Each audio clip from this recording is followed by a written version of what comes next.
Hello friends, welcome to my channel మన ఇంటి వంటలు. నేను మీ సుధాను. ఈరోజు మేము ముందుకు వచ్చేసాను స్వీట్ రెసిపీ బాదుషాతో. ఎంతో రుచికరమైన బాదుషాను ఇంట్లోనే చాలా సులభంగా స్వీట్ షాప్ స్టైల్లో చేసుకోవచ్చు. నేను చెప్పే కొలతలతో చేసినట్లయితే పర్ఫెక్ట్గా వస్తుంది. ఇప్పుడు ఇది ఎలా చేసుకోవాలో చూపిస్తాను పదండి.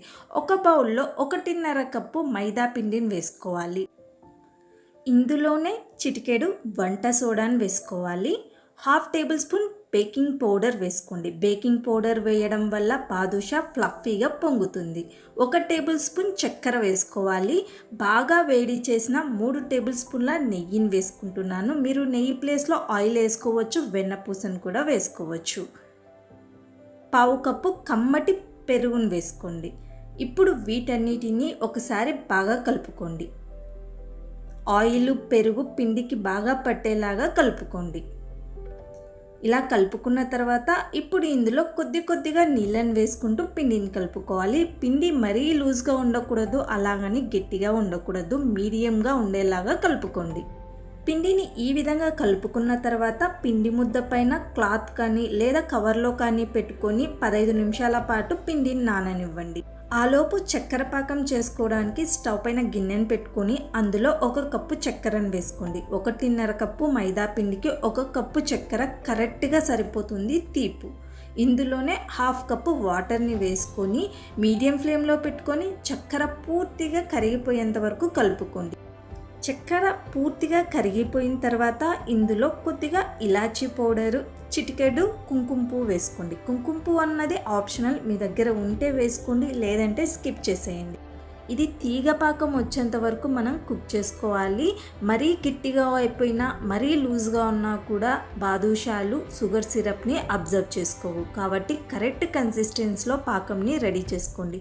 పాకంలో కొద్దిగా నిమ్మరసం కూడా వేసుకోండి. నిమ్మరసం వేసుకోవడం వల్ల పాకము చల్లారిన తర్వాత క్రిస్టల్స్లా ఫామ్ కాకుండా ఉంటుంది.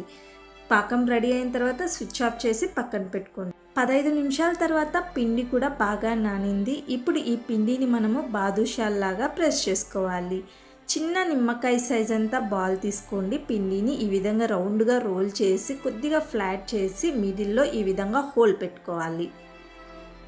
ఇలా హోల్ పెట్టుకొని పక్కన పెట్టుకోండి. అన్నిటినీ ఇదే విధంగా రెడీ చేసుకోండి. మరీ ఫ్లాట్ చేయొద్దండి, జస్ట్ స్లైట్గా ప్రెస్ చేసుకొని మిడిల్లో ఈ విధంగా హోల్స్ పెట్టుకోవాలి. పిండిని మొత్తం ఈ విధంగా రెడీ చేసుకున్న తర్వాత ఇప్పుడు డీప్ ఫ్రై చేసుకోవడానికి స్టవ్ పైన ఆయిల్ పెట్టండి. ఆయిల్ మరీ హీట్ అయ్యేంత వరకు ఉండకుండా మీడియం హీట్లో ఉన్నప్పుడే ఒక్కొక్కటిగా బాదుషాని ఆయిల్లో వేసుకోండి. ఆయిల్ పూర్తిగా హీట్ అయ్యే కొద్దీ బాదుషాలు కింది నుంచి ఈ విధంగా పొంగి పైకి వస్తాయి. మీడియం ఫ్లేమ్లోనే పెట్టుకొని ఫ్రై చేసుకోవడం వల్ల బాదుషాలు లోపల కూడా ఈవెన్గా కుక్ అవుతాయి. హై ఫ్లేమ్లో పెట్టుకుంటే మీకు పైన మంచి కలర్ వస్తుంది, కానీ లోపలంతా పచ్చిగా ఉంటుంది. కాబట్టి మీడియం ఫ్లేమ్లోనే పెట్టుకొని మంచి కలర్ వచ్చేంత వరకు ఫ్రై చేసుకోండి. చూడండి, ఈ విధంగా గోల్డెన్ కలర్ రాగానే మీరు ఆయిల్లో నుంచి బాదుషాల్ని సపరేట్ చేయండి. బాదుషాలు వేడిగా ఉన్నప్పుడే రెడీ చేసి పెట్టుకున్న చక్కెర పాకంలో వేసుకోవాలి. పాకం కూడా గోరువెచ్చగా ఉండేలాగా చూసుకోండి. అప్పుడే బాదుషాలు పాకంని బాగా అబ్జర్వ్ చేసుకుంటాయి. బాదుషాలు మొత్తం చక్కెర పాకంలో వేసుకున్న తర్వాత 30 నిమిషాల పాటు మూత పెట్టి పక్కన పెట్టుకోండి.